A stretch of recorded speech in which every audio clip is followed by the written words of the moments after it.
Good day, good people. It is great to be able to connect with you through this channel again. Welcome to Weide-Market, where we aim to help people figure out their finances, create genuine wealth, and maybe even start a small business or a sideline business. In a previous video I shared this. Are you an entrepreneur? Are you a South African citizen? Do you want to register your business as a company? If you've answered yes to all of these, it is as simple as going online to BizPortal, that's B-I-Z portal.gov.za, and registering your business as a company. You simply put in your South African ID number and confirm your details, and then from there you will be able to log in and register your company. It costs 175 Rand to register, but you will get your company registration number, your SARS VAT number, and you could get your BE certificate all from the portal in one go. I did this last night in less than 30 minutes, and I suggest this for anyone that want to start their business. The trick is to do your annual returns and keep your company compliant after you've done this. Check out my YouTube channel for more tips and ideas. And people commented on this video asking for more details about what do you do next after registering your business. So this video is about that. Keeping your business compliant by doing the submissions to the different parties that you need to.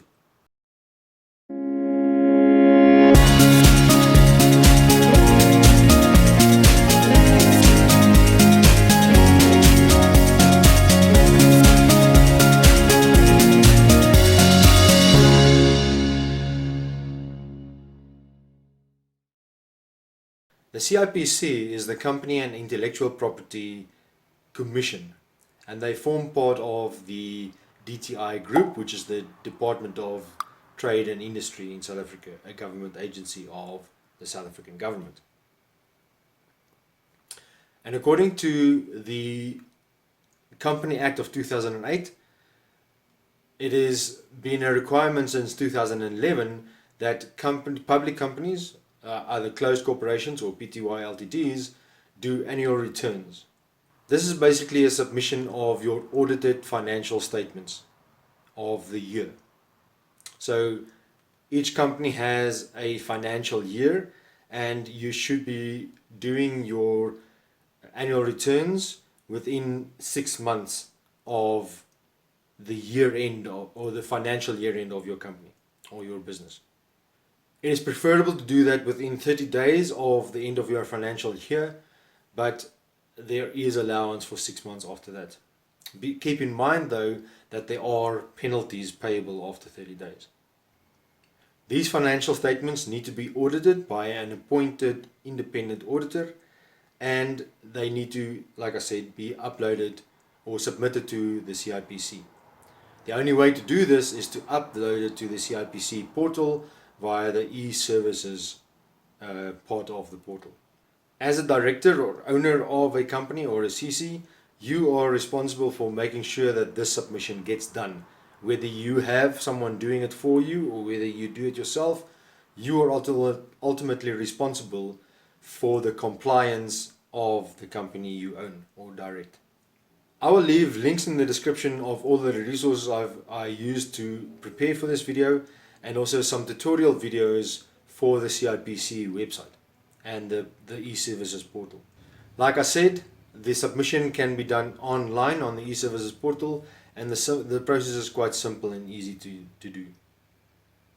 Obviously, there are a couple of things that you need to keep in mind, but I suggest you go check out the links in the description below to find out more about this and maybe read some more information on the CIPC website.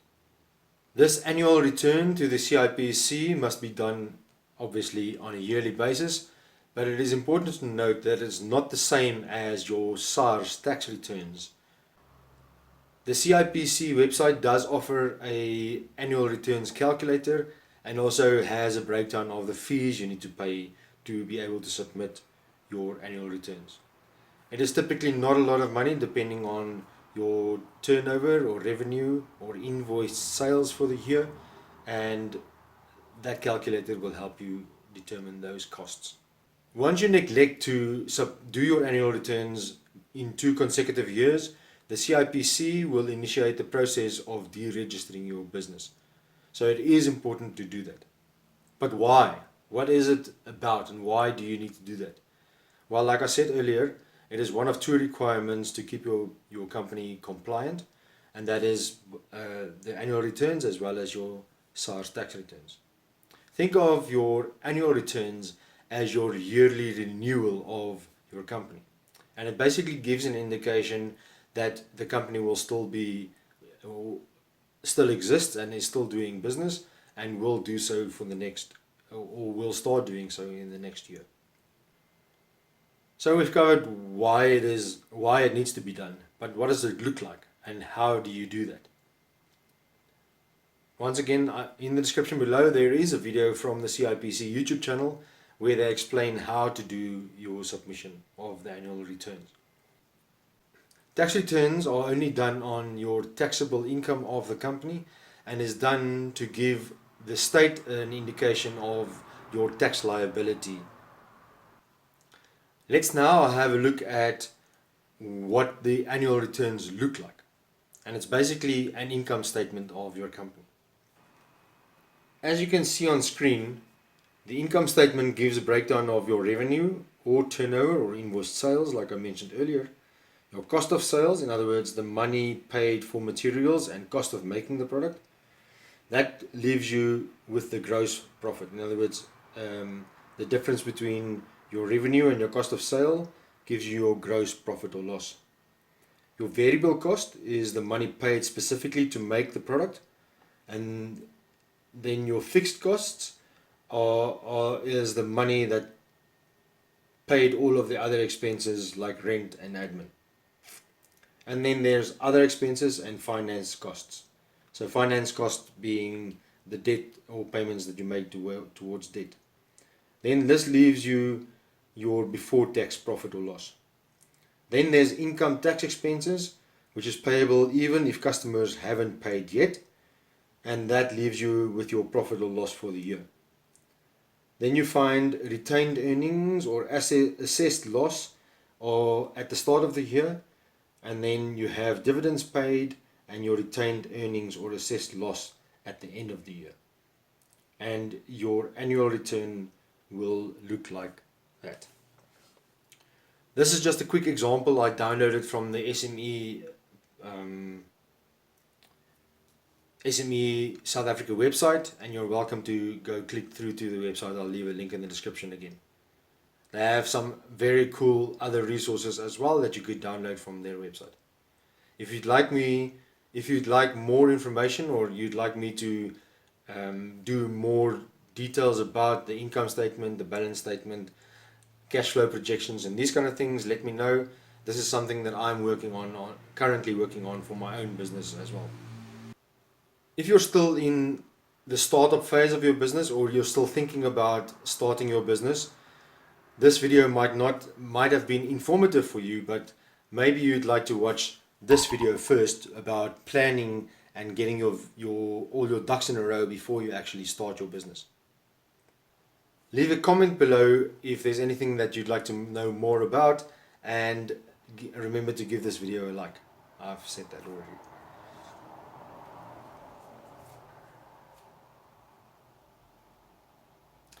Come back to this channel on Friday evening. There's an exciting extra video, bonus video for this week that I'm publishing on Friday evening.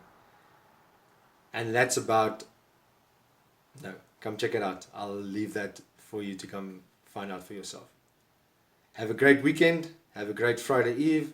And as always, have a great weekend. Be blessed. I'll see you in the next video. Cheers.